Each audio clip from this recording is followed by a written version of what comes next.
Good morning friend. এয়া চাওক ৰাতিপুৱা একদম শুকান জলকীয়া দেখুৱাই দিছোঁ আপোনালোকক। কিয় জানেনে? এতিয়া শুকান জলকীয়া পুৰিম।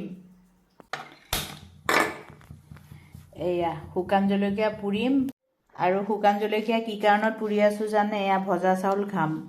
বুট কালিতে তিয়াই থৈছিলোঁ, আদা কাটি লৈছোঁ, পিঁয়াজ কাটি লৈছোঁ, শুকান জলকীয়া পুৰি লৈছোঁ। এতিয়া এয়া দিম মিঠাতেল আৰু দি আছোঁ নিমখ, এয়া দি আছোঁ পানী।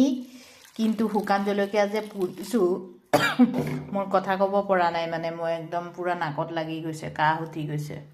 এনেকৈ কোনে কোনে খাই ভাল পায় বাৰু? মই বহুত ভাল পাওঁ। নিজেতো মানে ভজা চাউল কেনেকৈ বনাই নাজানো, মায়ে আহে লৈ আহে।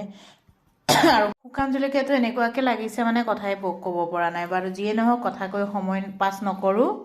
আৰু এতিয়া ঝটপট মই খাই লওঁ। আমাৰ ধুনুমাই ভাবিছে তাইক দিম, কিন্তু তাইক নিদিওঁ, মইহে খাম। আৰু মই চাওক ইমান ধুনীয়াকৈ সানি লৈছোঁ।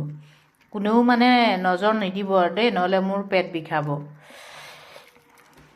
বাৰু। যিয়ে নহওক, দেখি খাওঁ খাওঁ লাগিছে নেকি বাৰু? খাওঁ খাওঁ লাগিলেতো উপায় নাই, এতিয়া মইহে খাম, আপোনালোকক নিদিওঁ।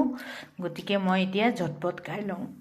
ইমান কাহ উঠিছে, শুকান জলকীয়া পুৰা কি কৰিম, কিন্তু খাবলৈ মজা লাগিব।